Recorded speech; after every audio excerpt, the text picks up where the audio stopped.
Según usted, en términos generales, ¿cuál es su sensación respecto al Mercosur hoy en día? Bueno, yo le diría que el Mercosur pasó por distintos momentos y creo que en este momento, en el año 2011, comienzo de 2011, desde hace 3 o 4 años, está en un proceso de cierta transformación que yo creo que es positivo. Esa transformación abarca aspectos institucionales, quizás no todos los que serían deseables, pero algunos aspectos institucionales. Tiene una visión distinta acerca de cómo tenemos que aproximarnos en términos de integración productiva y tiene también un enfoque con respecto a las asimetrías por primera vez en 20 años que es distinto y mucho más, yo diría, moderno y adecuado. Entonces, me parece que está en un proceso de transformación que globalmente es positivo. Está entrando, si esto continúa, como todos decíamos que continúe, está entrando en una etapa de dinamismo distinto al que lo caracterizó en los primeros años del milenio. En una publicación entonces de 2005 que tenía como título Mercosur, el relanzamiento, usted presenta 4 etapas en la vida del Mercosur, cada una con características definidas en el periodo 1986-2005. Entonces, ¿cuáles son esas grandes etapas? ¿Y en qué etapa estamos desde 2005? Desde 2005 para acá.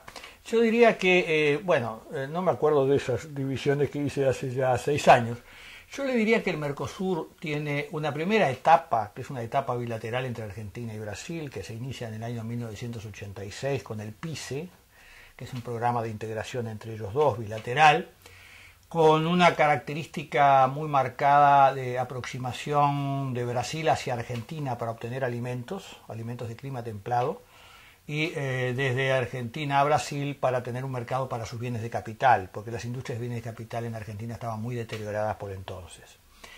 Creo que la característica entonces es esencialmente comercial, pero comercial productiva, y tiene varios protocolos del año 86, se firmaron de ahí en adelante varios, que son sumamente interesantes porque tiene una visión de cómo hay que producir en conjunto.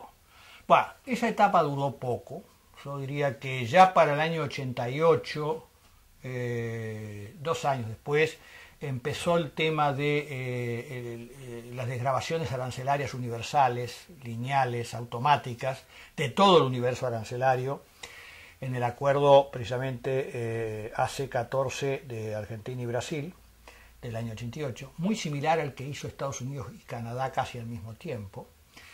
Y ya para el 1991, son 4 países que entran en esta dinámica de comercial apertura comercial lineal, automática y universal. Todo está liberalizado, una visión muy distinta a la que predominaba en el periodo 86-88, digamos. Ahí se inicia la segunda etapa del Mercosur, una etapa con varias características que hoy en día están en revisión. La primera es cómo nos abrimos. Bueno, nos abrimos de esa manera lineal automática, distinto a lo que habíamos hecho en ALADI y distinto a lo que se había hecho en la visión bilateral Argentina-Brasil muy al comienzo. Tiene la característica, la del 91, el año 91, de que el Mercosur no reconoce asimetrías, introduce el principio de la reciprocidad entre países muy distintos. Yo creo que es un error grave que trajo muchos problemas en las etapas sucesivas del Mercosur. Y creo que se fija como objetivo construir una unión aduanera que nos ha costado mucho hasta recientemente, donde hemos dado algunos pasos en definitiva, pero nos ha costado mucho y nos ha traído bastantes dolores de cabeza. No hemos podido pasar durante muchos años de una unión aduanera imperfecta. Tampoco tenía el Mercosur del 91 ningún mecanismo de redistribución ni de renta aduanera ni de recursos nacionales entre los países más ricos y los más pobres, o los más grandes y los más chicos. Era un Mercosur muy ortodoxo, vamos a decir, desde el punto de vista del pensamiento liberal y de la doctrina de Washington, del pensamiento dominante de la época. Esa fue la segunda etapa del Mercosur. Creo que esta segunda etapa se clausura en enero de 1999, cuando Brasil escapa del rezago cambiario a que lo llevaba su política, escapa de la trampa argentina de la convertibilidad, devalúa devalúa a pesar del gobierno. La gente cree que lo hace el gobierno brasileño. No, el gobierno brasileño no lo hizo, lo hicieron los industriales de San Pablo y eventualmente uno de los gobernadores, Itamar Franco de Minas Gerais, que impulsaron en esa dirección. Devalúa y genera un gran desorden dentro del Mercosur y las crisis posteriores de Argentina y de Uruguay de 2001 y 2002. Entonces, la etapa yo diría del Mercosur ortodoxo empieza a trastabillar ahí. A partir del año 2002 ocurren varias cosas que empiezan a modificar el panorama en el Mercosur. La primera que ocurre es que desde 2003 empezamos a tener una recuperación económica importante y un precio de las materias primas que empieza a ser ascendente y plantea otro panorama internacional distinto al que teníamos. La segunda es que llevan gobiernos, a Brasil llega el gobierno de Lula con una visión de que hay que hacer algo más en el Mercosur. Ese algo más se plasma en un programa que presentan los brasileños para el periodo 2004-2006, en donde está mucho de lo que estamos haciendo ahora. Y bueno, mejores precios, mejor nivel de actividad, un programa para relanzar ciertas cosas interesantes en el Mercosur, le dan inicio a una tercera etapa, que empieza a ejecutarse a partir, yo diría, de 2005, 2006. En 2005 se aprueba el FOSEM, el fondo estructural que tiene el Mercosur, con aportes brasileños y argentinos, pero destinados los fondos a Paraguay y a Uruguay. Entra a funcionar realmente en septiembre del 2007 el FOSEM efectivamente, pero ya viene gestándose desde 2005, entonces hay un tema de asimetrías interesante. Casi al mismo tiempo Brasil plantea la necesidad de crear un grupo de análisis de la integración productiva y crear un programa de integración productiva, y poco después los brasileños proponen que en dos áreas, la que tiene que ver con petróleo, Petrobras, y la que tiene que ver con automotriz, las grandes empresas brasileñas tengan abastecimiento de proveedores regionales y por consiguiente se vaya haciendo una rama, un entretejido empresarial sólido del sector privado, del sector público entre los cuatro países del Mercosur. Esa es la segunda cosa importante que empieza a ocurrir por entonces. Yo diría que la tercera cosa importante es que se trata desde 2004 de dar un salto fundamental en el tema de la unión aduanera. Con la resolución 54, demoró bastante hasta la cumbre de San Juan ahora, en donde por fin llegamos a un acuerdo, por lo menos a nivel del Consejo Mercado Común, llegamos a un acuerdo en cuanto al código aduanero, en cuanto a la distribución de la renta aduanera, que son elementos centrales para poder, en definitiva estamos tratando de construir el espacio aduanero único, que hace 20 años que hemos tratado de construirlo sin demasiado éxito. Cuando uno dice 20 años tampoco es demasiado, los otros procesos de integración con los cuales uno puede compararse, les llevó mucho tiempo también construir este tipo de... porque son cosas que modifican mucho y afectan mucho intereses nacionales en cada uno de los países. Entonces, esa es la tercera cosa que creo que ha ocurrido. Y la cuarta o quinta es el cambio institucional. El cambio institucional en el Mercosur era el único de todos los acuerdos regionales de que tenemos noticia en la región, que en realidad tenía simplemente una especie de ejecutivo sin parlamento y sin tribunal. Bueno, creamos un tribunal de alzada, no es el tribunal de primera instancia, pero es un tribunal de alzada. Creamos un parlamento que no tiene poder vinculante con sus decisiones, pero en definitiva va a haber un parlamento. Y lo que no logramos hacer, y ahí hay cierta resistencia que no se pueden atribuir solamente a un país, yo creo que los cuatro están en esta misma posición, lo que no logramos hacer es crear órganos decisorios realmente decisorios, porque el Mercosur tiene un consejo, tiene un grupo mercado común y una comisión de comercio, donde salen decisiones, resoluciones y directivas, pero que no se aplican, a menos que pasen por los parlamentos nacionales. El resultado es que son como órganos subordinados, sin capacidad realmente de incidir sobre el proceso, y los pasajes por los parlamentos nacionales son de tal lentitud. A veces son no solamente lentos, sino que simplemente se trancan en un parlamento y entonces la norma no rige, que tenemos una gran incertidumbre jurídica. Y ese es uno de los grandes debes que tiene el Mercosur en la actualidad, es que ha intentado una reforma institucional, pero esa reforma institucional no alcanza a los órganos decisorios y seguimos teniendo esta incapacidad de tomar decisiones que realmente se apliquen. Uno de los conceptos y de las prioridades del Mercosur en estos últimos años es consolidar la integración productiva a nivel de cadenas de valor regionales. ¿Nos puede presentar el concepto y explicarnos cómo se concretiza? Bueno, no sé cómo se concretiza porque todavía no creo que tengamos demasiada experiencia concreta al respecto. Una cadena de valor, qué sé yo, bueno, una cadena de valor tiene varias empresas que en distintas etapas del proceso productivo contribuyen a generar un producto final. Si usted piensa en los automóviles, bueno, en los automóviles tiene gente que hace autopartes, esas autopartes van después, en definitiva, tienden a ser mejoradas en etapas posteriores o terminadas como autopartes, después pasan a una planta que es la ensambladora y después de la ensambladora pasa a lo que tiene que ver con comercialización, transporte, etcétera. Bueno, tiene todo un largo proceso para que en definitiva usted se siente en un auto y salga manejando por ahí. Tiene un largo proceso. Entonces, una de las maneras de encarar el tema de la integración productiva es decir, bueno, empresas de distintos países pueden contribuir en distintas etapas de la cadena productiva y en definitiva el producto final es el resultado del esfuerzo de 4 países o de empresas de los 4 países. Ese es el concepto. Tiene grandes virtudes y también algunos problemas.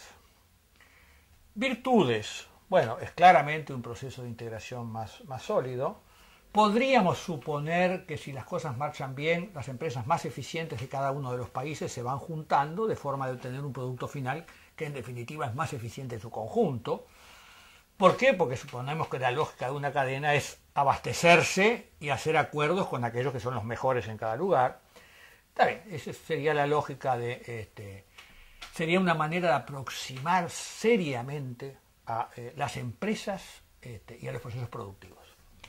¿Dónde pueden estar los inconvenientes? Cuando uno le pone el micrófono no a un economista que teoriza, sino a un empresario de este país, ¿qué le dice? Bueno, tienen algunos problemas las cadenas. El primer problema de las cadenas es que las cadenas no son neutras.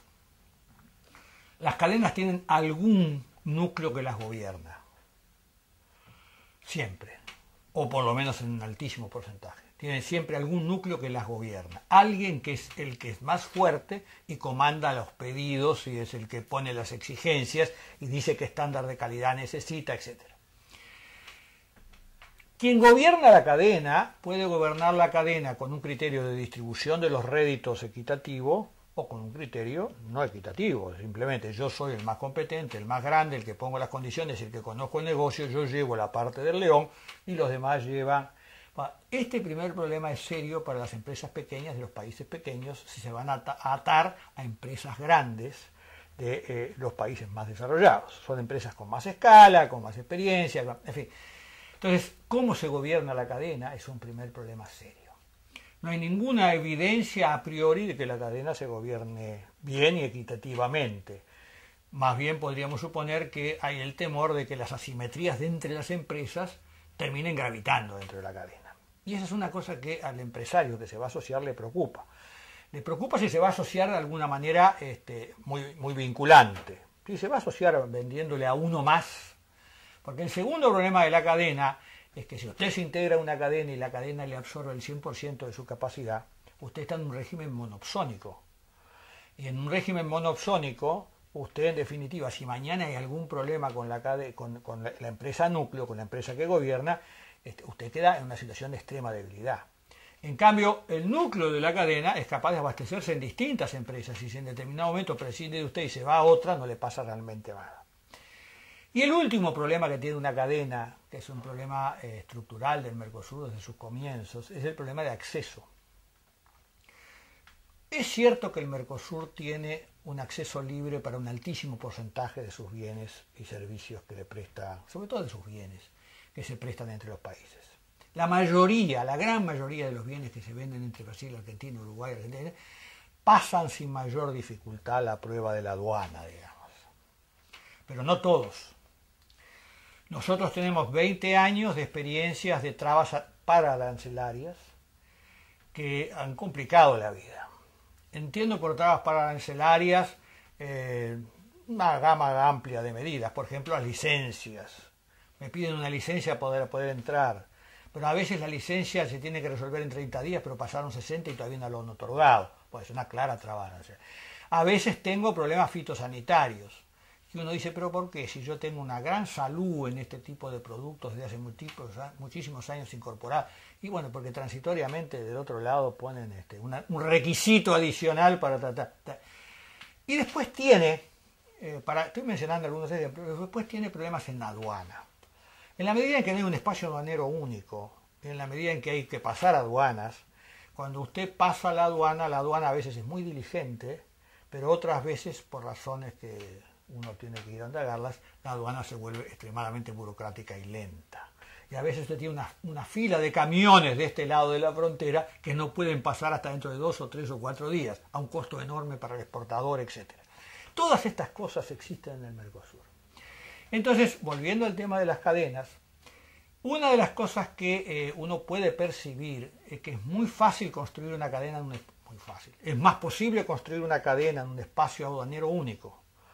Pero cuando hay distintos espacios aduaneros, hay que pasar aduanas y controles, etc., lo más probable es que la empresa grande, la empresa líder, la empresa núcleo, se abastezca en proveedores que no tienen que pasar aduana. Porque el riesgo de quedar atrapado en aduana no es solamente ahora de la empresa pequeña que le va a vender algo que se pasa 3 días, también es de la empresa grande que está esperando 3 días el producto para poder procesarlo y no le llega. Entonces usted tiene un problema serio de construcción de cadenas si no tiene garantizado plenamente el acceso. Y el Mercosur todavía no tiene el pleno acceso garantizado para absolutamente todo su universo arancelario. No lo tiene. Entonces yo le diría que es un hecho prometedor, interesante, positivo el de las cadenas productivas. Creo que tenemos que trabajar en eso, pero no alcanza con hacer la proclamación. Viva la cadena productiva y todos creemos que está resuelto el problema. Hay que trabajar en la construcción de cadenas productivas. Hay que trabajar en cómo se gobiernan. Hay que trabajar en cómo se accede, cómo se tiene un espacio aduanero único. Hay que continuar trabajando para que esto se pueda plasmar en la realidad. ¿No parece haberse analizado con suficiente profundidad las consecuencias concretas de lo resuelto en la cumbre de San Juan? Usted lo mencionó antes. Tema de código aduanero, eliminación del doble cobro del arancel externo, la distribución de la renta aduanera. ¿En qué medida esa cumbre fue importante en la historia del bloque? Yo creo que esta cumbre refleja varias de las cosas que hemos estado conversando. En primer lugar, desde hace ya varios años, muchos años, yo diría desde Europreto, estamos tratando de construir una unión aduanera y estábamos trabados. Y la cumbre de San Juan por fin nos dijo a nivel del Consejo Mercado Común, estamos de acuerdo en que haya un código. Estábamos trabados por algunos pocos artículos del código, pero estábamos trabados, bueno, lo superamos. Estamos de acuerdo en tener un régimen de distribución de la renta aduanera. Estábamos trabados porque uno de los países más chicos, en fin, quería que lo compensaran por lo que eventualmente iba a perder de renta aduanera. El doble cobro, que es, en definitiva, que si usted entra por el puerto de Montevideo pero termina vendiendo en Brasil, paga arancel externo común en 2 lados, al entrar en el Uruguay y al entrar en Brasil. Bueno, es una barbaridad. Así no se puede trabajar desde el punto de vista comercial. Usted directamente entra por Brasil. Entonces, avanzamos porque significa tomar una decisión sobre un punto que estaba trabado hacía muchos años. Pero tiene el otro inconveniente. Para que esto rija, tiene que pasar por los parlamentos nacionales. Hoy en día tenemos un acuerdo a nivel del Consejo Mercado Común. La mitad de las normas que acordó el Consejo Mercado Común no han pasado positivamente por los 4 parlamentos nacionales, por consiguiente no rigen. Y yo creo que una de las cosas que muestra el Mercosur es que los órganos decisorios que tienen toman decisiones que en definitiva nadie las toma demasiado en serio, porque la decisión se toma en otro lado. Y lo que falta es que los parlamentos nacionales digan estamos de acuerdo con esto.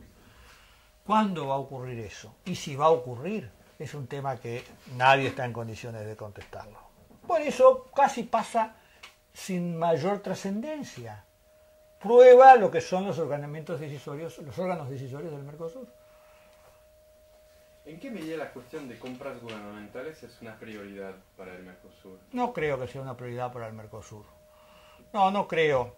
El tema de las compras gubernamentales, nosotros tenemos algunos intentos de acuerdo en compras gubernamentales que se hicieron, que no rigen, no fueron incorporados a las legislaciones nacionales. Y el tema se dinamizó cuando empezó todo el tema del ALCA y empezó el tema de los TLCs, que trajeron el tema de las compras gubernamentales. Y por supuesto en la negociación con la Unión Europea, porque trajo también el tema de las compras gubernamentales. Desde el punto de vista interno del Mercosur, yo creo que no es en este momento una de las prioridades del Mercosur. Uruguay pertenece todavía a la lista gris de los paraísos fiscales de la OCDE. Entonces, bueno, este artículo de la BBC que le mencionaba antes menciona unos comentarios del ministro Almagro y que dice que Uruguay ya tiene una ley sobre el secreto bancario y acuerdos de información con muchos países en el mundo. Sin embargo, Argentina no está en la lista de esos países con convenio y pide que Montevideo levante definitivamente el secreto bancario. Una petición que Almagro desecha. Después dice, si Argentina quiere beneficiarse de esas leyes para perseguir a evasores fiscales con cuentas en bancos uruguayos, primero tendría que acudir a un tribunal. Si su intención es buscar un acuerdo bilateral de información bancaria, el canciller es claro, debe pasar por el Mercosur. ¿Cuál es su sensación sobre este tema de lista gris de Uruguay? Mi sensación. Bueno, yo le voy a decir mi opinión. Además, como tengo libertad de hablar porque no comprometo a país alguno ni a organismo alguno, yo creo que Uruguay le ha dado más importancia de la que se merece la famosa lista gris de la OECD. Me parece que no debíamos haberle prestado tanta atención. En segundo lugar, creo que efectivamente, como dijo el canciller Almagro, nosotros hemos hecho y estamos en proceso de hacer acuerdos con varios países. Necesitamos 12 países para que la OECD tenga una posición más favorable y estamos en ese proceso. No tenemos por qué hacerlo con un país determinado, sea Argentina o Brasil o el Congo, es decir, es un problema nuestro con quien hacemos los acuerdos. Entonces, creo que el segundo tema tiene razón Almagro, estamos haciendo acuerdos. En tercer lugar, no somos un paraíso fiscal, porque quien trae aquí para comprar bonos del Tesoro, los uruguayos que lo hacen, que compran bonos no del país, sino bonos de otras plazas o incluso bonos del sector privado, pagan parte de impuestos sobre los intereses que le devengan. Por consiguiente, en el pasado Uruguay no tenía gravamen sobre los activos financieros que hoy tienen. Los que adquieren activos financieros tienen que pagárselo al fisco. En cuarto lugar, este tema con Argentina es un tema que se ha minimizado y que es simplemente un reflejo en general, del cuadro general de relaciones que no es demasiado positivo con Argentina. Antes de la crisis del 2002, aquí había 7.500 millones de dólares de no residentes depositados en el Uruguay. Un porcentaje alto de esos no residentes podemos presumir que eran argentinos, a pesar de que el Banco Central no informaba la nacionalidad de quiénes eran, y algunos que quisimos preguntarle al Banco Central que nos dijera cuál era la nacionalidad, nos contestó que no podían contestarlo y que no tenían ese dato porque no lo preguntaba. Sea verdad o no, el hecho es que no estaba público, pero suponemos que la mayoría eran argentinos. Después de la crisis del 2002, se redujo a menos de la mitad. Hay unos 3.000 millones de dólares de no residentes acá, quizás la mayoría todavía argentinos. Desde el punto de vista del sistema financiero uruguayo, que es un sistema de intermediación financiera muy pobre, es un sistema, lo dijeran en la vieja teoría de Gurley y Shaw, un sistema de represión financiera. Tenemos una relación entre PBI y activos financieros ahora más baja que en el pasado. Para nosotros ha sido relevante, pero para un país de la dimensión de Argentina, tener de los 3.000, 2.000 y tantos millones de dólares en el país vecino, no creo que sea un problema sustancial. No les hemos devorado la mayoría de su sistema financiero para nada. Y si Argentina tiene una fuerte desintermediación financiera, no creo que se le pueda atribuir al Uruguay. Posiblemente tenga más que ver con problemas internos de Argentina, con cómo manejan ellos sus cosas, con todo derecho, muy respetable. pero tienen más que ver con ellos que con lo que hacemos nosotros. Por consiguiente, yo creo que el tema es un tema absolutamente menor. Por último, si efectivamente se trata de un planteo con respecto a nuestro carácter, supuestamente, entre comillas, de paraíso fiscal del Uruguay, que lo hagan en el Mercosur, me parece bien, y que se discuta ahí si realmente somos eso o no lo somos. Yo creo que Uruguay podrá salir a demostrar que no lo somos y que no gravitamos prácticamente en este momento de manera relevante en el tema financiero. La cuestión de la reducción de las asimetrías parece central en el proceso de integración. ¿Cuál es la contribución de Argentina y de Brasil en este asunto? Bueno, hay muchas definiciones de asimetrías, ¿no? Yo le diría que desde el punto de vista de las asimetrías comerciales son muy difíciles de evadir porque hay un problema de tamaño. Nosotros significamos el 1 o el 2% de lo que importa Brasil, pero Brasil significa un alto porcentaje de lo que importamos los uruguayos. Y esta relación es una relación totalmente asimétrica. Eso no lo vamos a corregir, porque es la oferta exportable de cada uno, en fin. Lo que sí nos perjudica seriamente es cuando hay problemas de acceso. Si nosotros le planteamos un problema de acceso a Brasil para un porcentaje pequeño de lo que exporta al mundo, que es lo que vende en el Uruguay, casi no lo siente. Pero si Brasil nos plantea un problema de acceso y nosotros dependemos en un 20% de las ventas a Brasil, sí lo sentimos. Esa asimetría de acceso es extremadamente importante para nosotros. ¿Qué podemos decir de este fenómeno? Tenemos problemas todavía con Argentina. Reiteradamente tenemos problemas puntuales, pero que enrarecen nuestra relación con Argentina. Ha mejorado bastante en los últimos años con Brasil. Creo que el gobierno de Lula hizo esfuerzos serios por tratar de que estos temas no se agrandaran, en todo caso que se redujeran. Hay varias, no es el caso, pero hay varias iniciativas que tomó el gobierno de Brasil tratando de minimizar estos problemas. Entonces, las de acceso yo diría que tienen mejor relación en este momento con Brasil que lo que tienen con Argentina. Después tenemos asimetrías que son de políticas públicas, en donde sí tenemos dificultades con Argentina y con Brasil. Y ellos con nosotros, vamos a ser justos. ¿Qué quiere decir asimetrías de políticas públicas? Bueno, los países compiten de distintas maneras entre ellos. Muy claramente compiten por la inversión. Los estímulos para la inversión extranjera directa que pone Brasil, los que ha puesto Argentina y los que hemos puesto nosotros están en permanente competencia y de alguna manera gravitan sobre las asimetrías. Tenemos una clarísima política brasileña de atracción de inversiones desde el resto del mundo a Brasil y para eso ha dado todo tipo de exoneraciones que son muy difíciles de alguna manera competir para Uruguay con ellas. La forma que ha encontrado Uruguay de competir es crear zonas francas y no cobrarles tributos. Bueno, ha competido bien, por lo menos en el tema forestal, pero a un altísimo costo tributario. Altísimo costo tributario para poder competir con la guerra de incentivos en que estamos metidos con Argentina y Brasil. Y como somos más chicos, ahí tenemos una asimetría importante y para poder remontarla tiene un costo tributario importante, que es lo que nos ha pasado. Entonces, las asimetrías, digo, de políticas públicas que tienen que ver con este fenómeno. Hay un tercer tipo de asimetría que es el que tiene que ver con la inversión de Brasil en la región. Por cierto, si fuera simplemente decisiones del sector privado, empresas brasileñas que compran una empresa argentina o compran una empresa uruguaya, uno diría, bueno, está dentro de la lógica del sector privado, no nos gusta, tendríamos que... Pero en fin, hoy en día tenemos el sector arrocero de Uruguay comprado por brasileños, 4 frigoríficos comprados por brasileños, parte de las empresas papeleras que hay acá, salvo las de celulosa, las papeleras propiamente dicho en poder de Brasil, y si tenemos una presencia de empresas brasileñas muy importante adquiriendo empresas nacionales, no invirtiendo en empresas nuevas, adquiriendo empresas nacionales. Bueno, eso podría ser una lógica del sector privado, pero es solo parcialmente una lógica del sector privado. Esto está estrechamente ligado a la política del BNDES, del Banco Nacional de Desarrollo de Brasil, que tiene una política de financiamiento para comprar empresas en el extranjero. Los números que yo he visto, que he recogido de prensa brasileña, de gente que ha hecho los estudios sobre esto, muestran que desde 2007 a 2009 ha ido progresando el financiamiento que entrega el BNDES a empresas de Brasil para que adquieran empresas en América del Sur.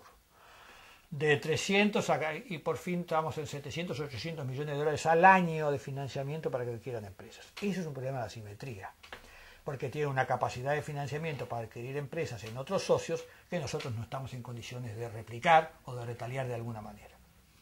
Entonces esa es otra modalidad de asimetría. Y por fin, para no hacer muy largo este cuento, está la asimetría que tiene que ver con infraestructura, digamos. Ahí es donde opera el FOSEM, un fondo estructural en donde Brasil pone el 48%, pone el 70% de los recursos, Argentina el 27%, Uruguay el 2% y Paraguay el 1%.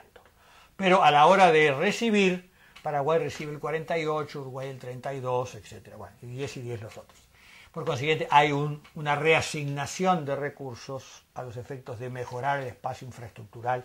Para decirlo, es más que lo infraestructural, es también competitividad, en fin, pero yo diría que en buena medida está pensado en términos de hacer infraestructura a costo regional, que es en alguna medida a costo brasileño, que creo que es la medida más positiva, pero no es la única asimetría que tenemos. Todas las otras que mencioné antes también son parte de nuestro debate y discusión con el Mercosur.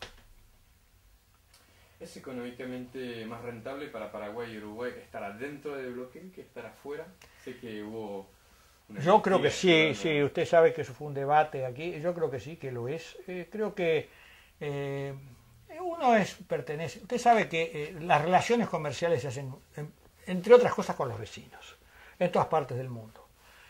Y sobre todo cuando es país chico, la relación con los vecinos más grandes siempre es complicada. Para México le costó la vida, es decir, la relación con Estados Unidos. A Canadá también, que es mucho más poderoso que México. En Europa, los países chicos, con los más grandes. Bueno, usted tiene que tener un espacio ordenado con sus vecinos. Y yo siempre he creído que aún con sus defectos y debilidades, el Mercosur abre la posibilidad de tener un espacio ordenado con los vecinos. Y que si no tuviéramos al Mercosur, tendríamos una situación de inestabilidad global en la región y en el mundo mucho más perjudicial desde mi punto de vista. Nunca creí que los TLC nos iban a ayudar en absoluto, los tratados de libre comercio al estilo de lo que firmó Chile. Son tratados para que uno se mantenga en la condición de productor de commodities. Simplemente un furgón de cola no ayuda realmente al desarrollo. La tarea del desarrollo es compleja, pero no pasa por ese camino. Pasa por construir un espacio regional con todas las dificultades que yo le estoy mencionando, pero en el cual hay que seguir perseverando. A mediados de la primera década del milenio, por el 2006, Uruguay casi se desbanda del todo, en medio de una pérdida de rumbo y de orientación terrible, y casi se convierte en el país que hace el TLC en contra del Mercosur, porque no tenía otro sentido el TLC en el 2006 para Uruguay. Hubiera sido muy equivocado y afortunadamente mucha gente en la sociedad civil se movió y evitó que un dislate semejante hubiera ocurrido. Ahora tenemos que seguir perseverando, mejorando la herramienta, porque tiene muchos efectos la herramienta con la que contamos. Hay que tratar de mejorarla, hay que tratar de perfeccionarla, que es en definitiva casi todas las obras importantes da mucho trabajo. Y el Mercosur va a ser una obra importante que va a haber dado mucho trabajo. ¿Cuál es su mirada sobre las negociaciones Mercosur-Unión Europea? Creo que tuvimos un periodo de aproximación que yo ubicaría entre 1999 y 2004, en realidad 2002, ya para el 2002 estaba todo trancado. En esas etapas de negociación vimos que teníamos algunas diferencias no fáciles de superar. Desde mi punto de vista, que soy mercosuriano, nuestra principal preocupación era la política agrícola de la Unión Europea y su resistencia feroz a hacer modificaciones que pudieran a nosotros, en los productos en que somos competitivos, convertirnos en abastecedores eficientes. Creo que no logramos levantar esa restricción. Por otro lado, la Unión Europea decía, ese tema no, el agrícola va para la OMC, donde está trancado. Pero traía los temas nuevos de la OMC y nos decía, pero yo quiero compras gubernamentales, propiedad intelectual. Ah, pero eso también en la OMC, le decíamos nosotros. No, no, eso acá. Había realmente, es decir, el espíritu de la negociación, yo creo que era un espíritu bueno, en fin, somos camaradas, nos queremos, pero realmente estaba totalmente dislocado, es decir, no había.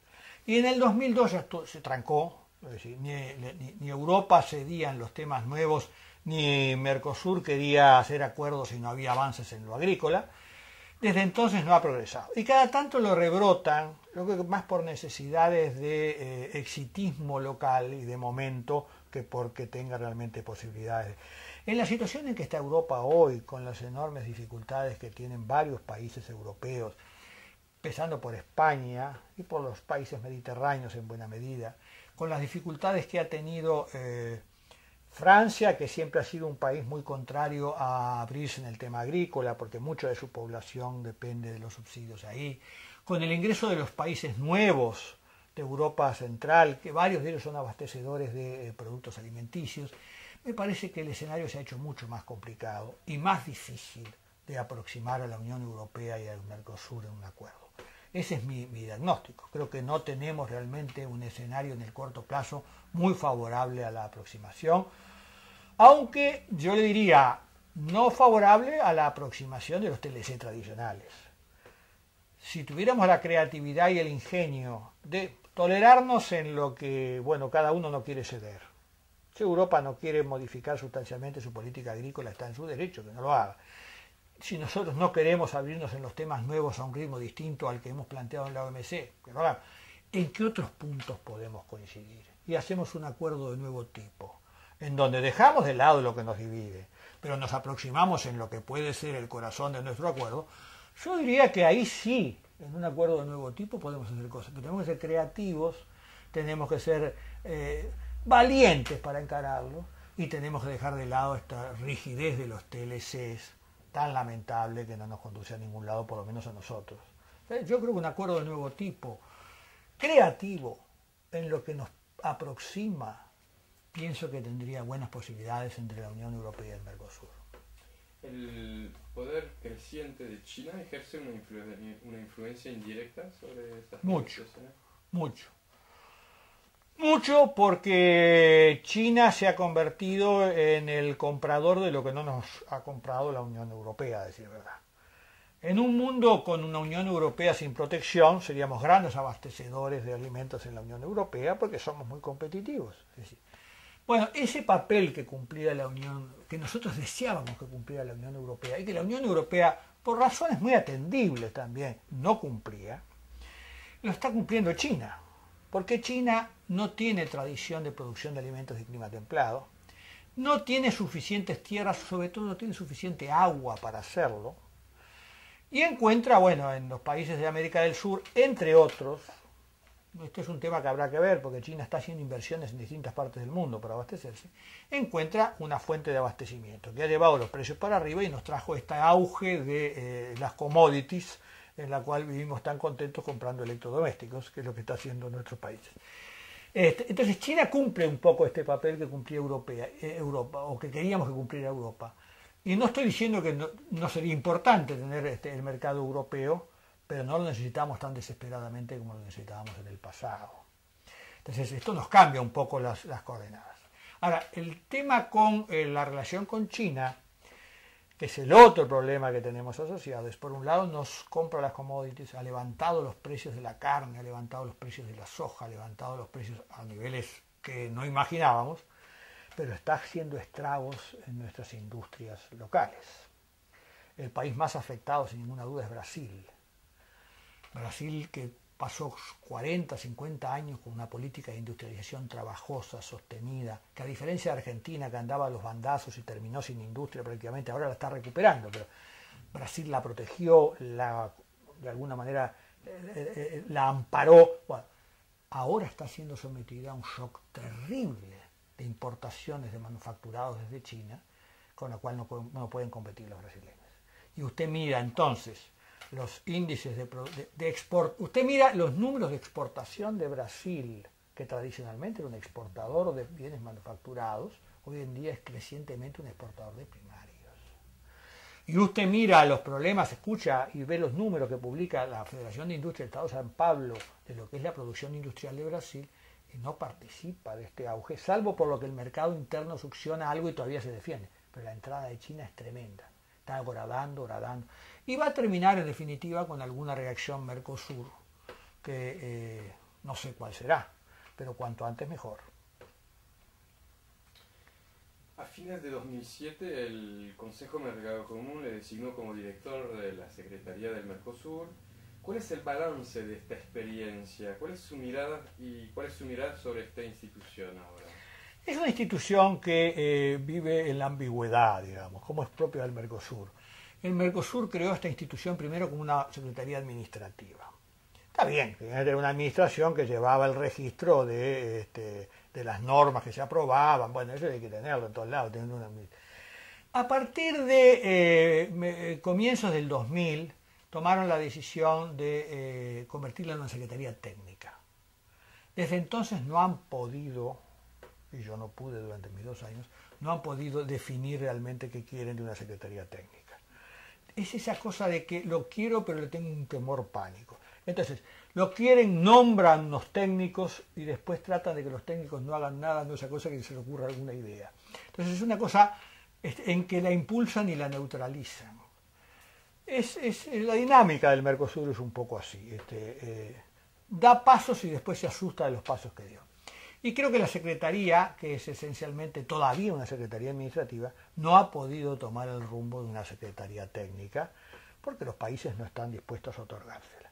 Diría que ahí, así como en otros temas los 4 están de acuerdo, aquí creo que hay más disposición a otorgarle un papel más técnico, por ejemplo, en Uruguay, de lo que uno encuentra en Brasil. Brasil no quiere saber nada de que haya una secretaría que realmente diga cosas que puedan poner a pensar a alguien sobre el proceso de integración. En todo caso, desearían hacerlo los sellos y no otorgárselos a un órgano, porque ¿cuál es el temor? La supranacionalidad, ¿no? Siempre el temor de que algo se dispare por su cuenta y sea capaz de generar dinámicas que él no controla. Bueno, entonces mi experiencia es la experiencia de una secretaría que quiso ser técnica hasta el día de hoy, lleva casi una década tratando de intentarlo, sin lograrlo. Y le diría que de alguna manera tiene un componente de frustración importante. Samuel Pinheiro Guimarães ha sido designado alto representante del Mercosur después de la cumbre de Iguazú en diciembre. ¿En qué medida esta función es distinta de la de presidente de la Comisión de Representantes Permanentes del Mercosur que tenía Chacho Álvarez? Yo creo que en primer lugar tanto Chacho Álvarez como Samuel Pinheiro son figuras de primera importancia y que el papel que se les asigne lo van a hacer bien.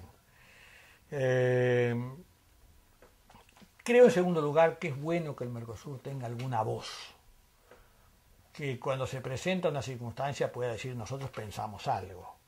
Los europeos tienen sus comisarios que dicen cosas, en fin, y que hablan en nombre de. Nosotros no tenemos ninguno. Es decir, en realidad son presidentes que dicen cosas, pero los presidentes comprometen a sus países, no comprometen al voto.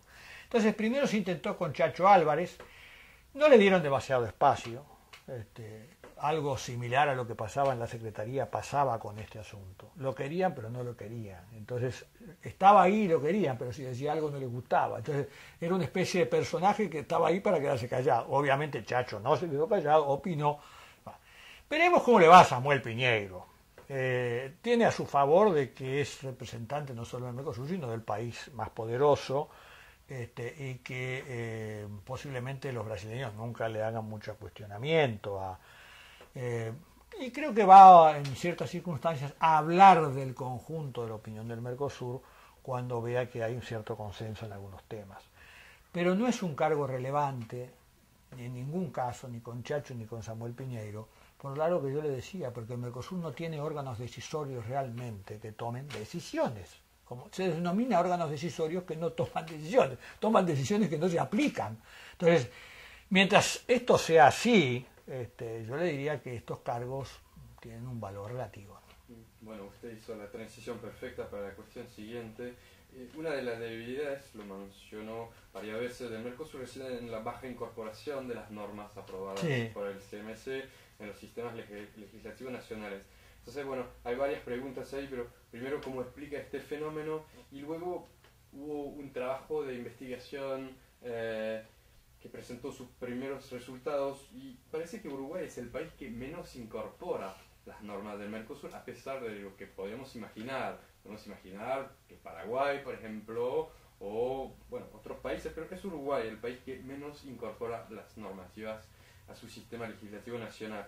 Entonces, bueno, ¿cuál es su interpretación de esa baja incorporación? Y después, digamos, vamos a llegar a las posturas políticas de los principales partidos políticos uruguayos. Bueno, el funcionamiento del a ver, vamos por la uruguayo. primera. La primera es porque se incorpora poco. Se incorpora poco porque yo creo que si usted mira el protocolo de Europreto, los trámites que tiene que cumplir una norma para que rija, dice, bueno, primero pasa por el Consejo Mercado Común, la aprueba. Entonces va a cada uno de los parlamentos nacionales que la analiza.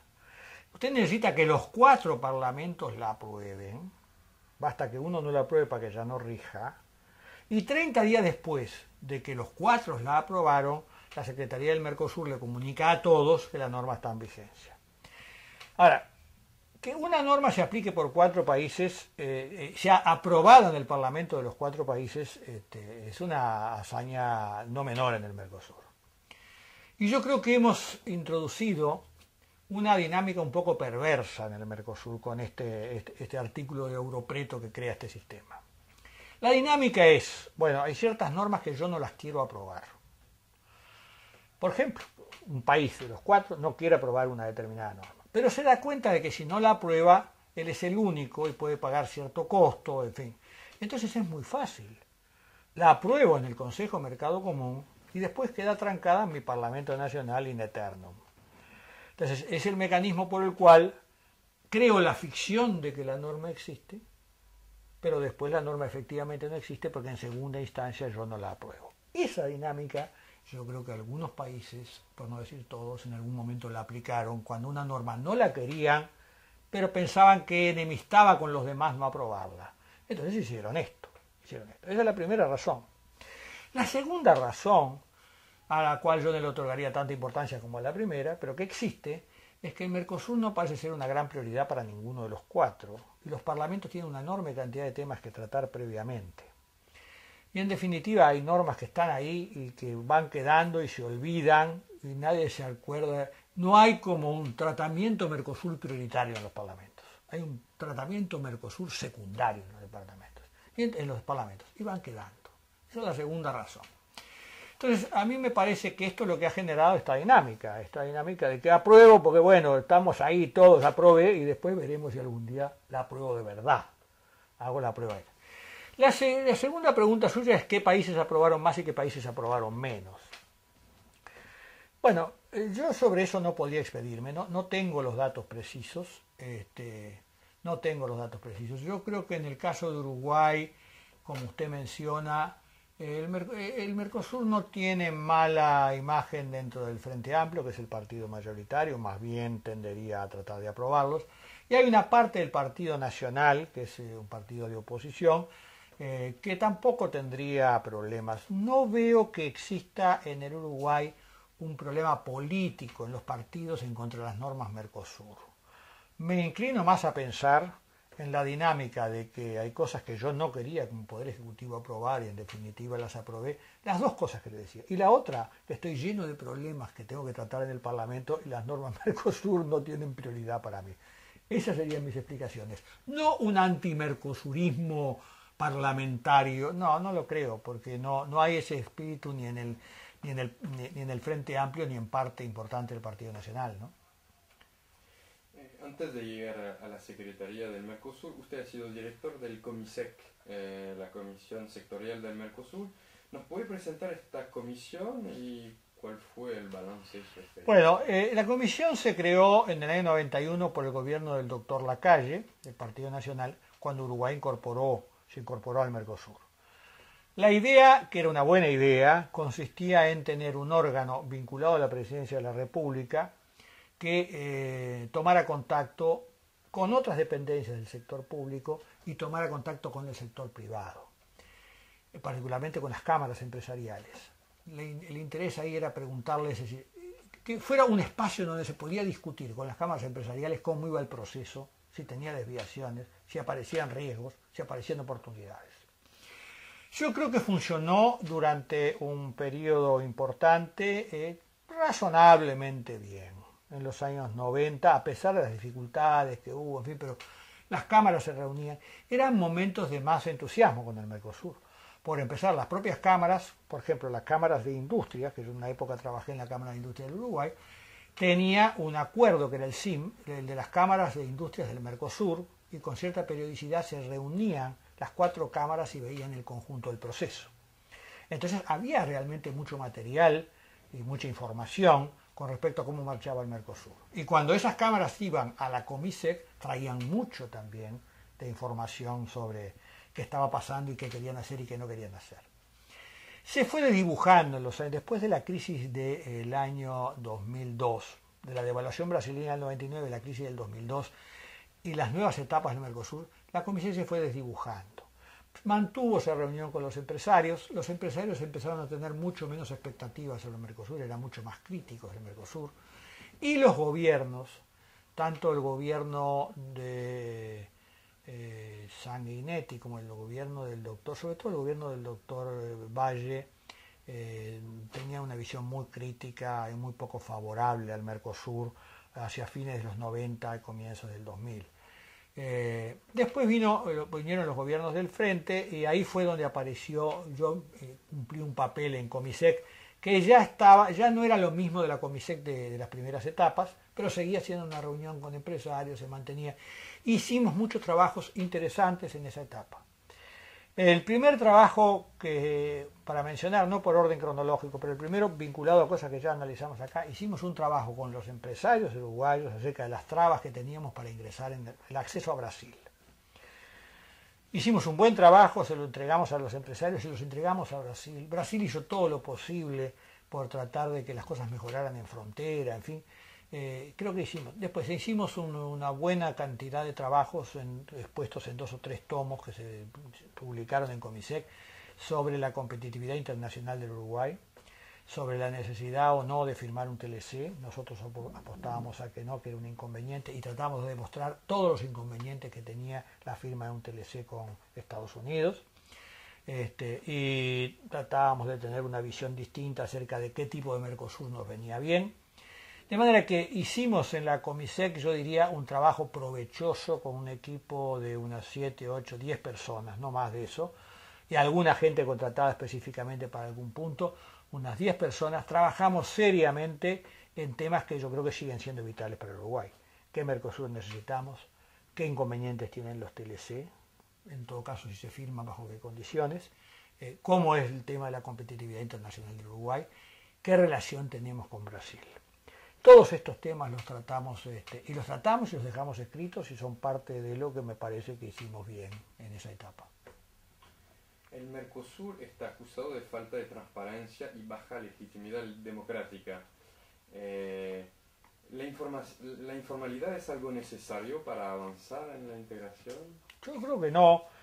Creo que el Mercosur tiene un problema serio que es de imagen. No tiene buena imagen en ninguno de los 4 países que lo integran, que ese es un problema serio, porque está en un proceso de integración y la imagen es más o menos. Creo que la imagen es más o menos por varias razones, algunas muy ciertas, que las hemos mencionado, porque hemos tenido problemas de acceso, porque en la frontera tenemos problemas, los camioneros están parados con sus camiones, salen en el diario, en la televisión, y eso incomoda. Pero el Mercosur hace todo lo posible para tener mala imagen. No divulga lo que hace, secretiza o mantiene en reserva la gran mayoría de las cosas que hace. Es decir, no es un órgano abierto a la sociedad informándolo de lo que hace, sino ocultándole a la sociedad lo que hace.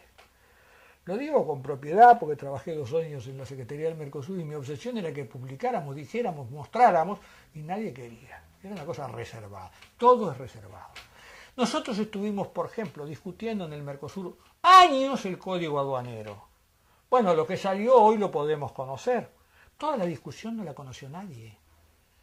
O alguna persona que llamaron puntualmente porque era un empresario, pero la sociedad no la conocía.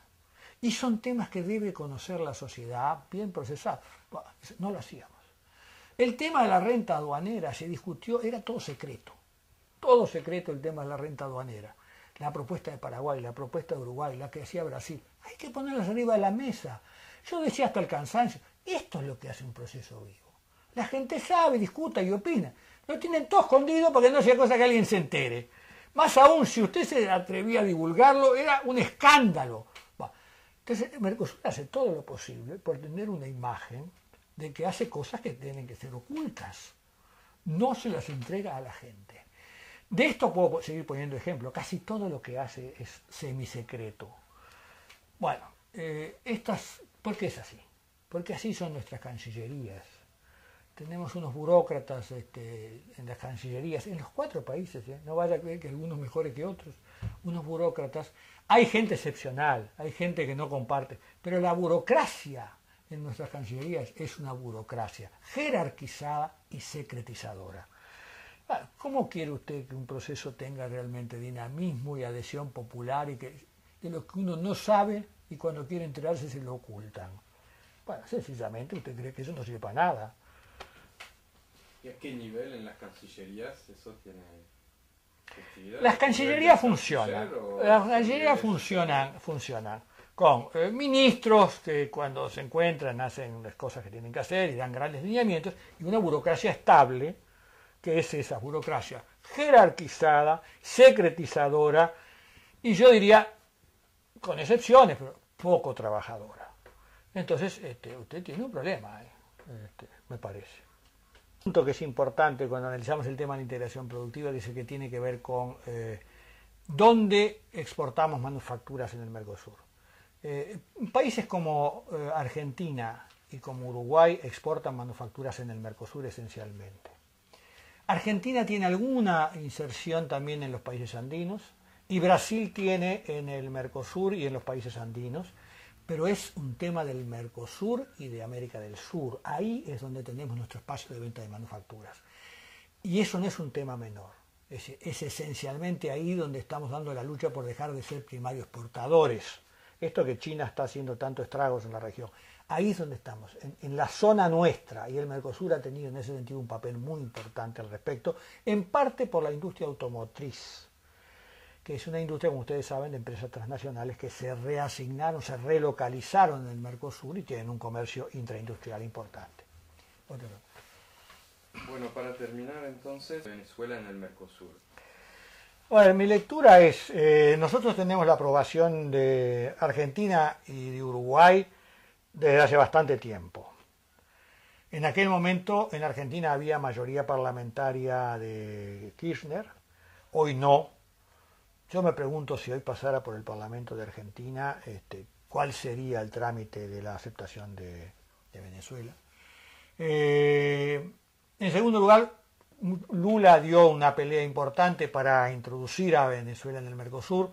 Los intereses brasileños en Venezuela son grandes. No solamente los intereses que tienen que ver con el petróleo, los intereses de las empresas constructoras brasileñas son muy importantes, de todo lo que proyectan hacer en Venezuela. De alguna manera, para poner una imagen gráfica, usted tiene en Brasil una relación hacia el sur con la Argentina predominante y los brasileños están montando una relación hacia Venezuela en el norte predominante. Entonces lo necesitaban en el Mercosur y fue parte de un argumento para meterlo adentro. Paraguay yo creo que tiene resistencias, parte del Parlamento paraguayo, resultado de que Lula no tiene mayoría. El presidente Lugo no tiene mayoría. Y creo que aquí hay que mirar las dos caras de la moneda.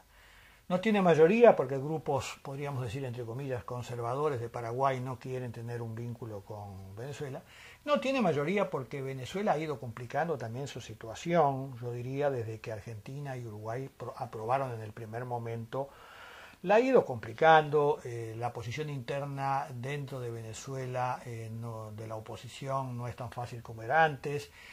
Algunos planteos del presidente Chávez no son demasiado compartidos, no solamente en Paraguay, en otros países del Mercosur. De manera que yo le diría que hay un proceso complejo con Venezuela. Hay una cierta sensación, además, de que si Venezuela se incorpora, después va a tener que hacer el proceso de adaptación a las normas Mercosur. Y hay bastante incertidumbre con respecto a cómo marcharía ese asunto. Y también habría que agregar que Venezuela ha dado mucho impulso a un proyecto que es el ALBA, con otra dirección, con otros países y otros socios, con otra dinámica, muy crítica de los otros procesos subregionales. Entonces creo que el panorama de hoy no es tan sencillo como podía ser, digamos, en el 2006, por decir algo. es un poco más compleja el tema, un poco más complejo el tema de la incorporación de Venezuela. Y entonces presumo que es eso lo que está presumo, porque no tengo, pero presumo que eso gravita sobre el pensamiento de parte del Parlamento de Paraguay, ¿no?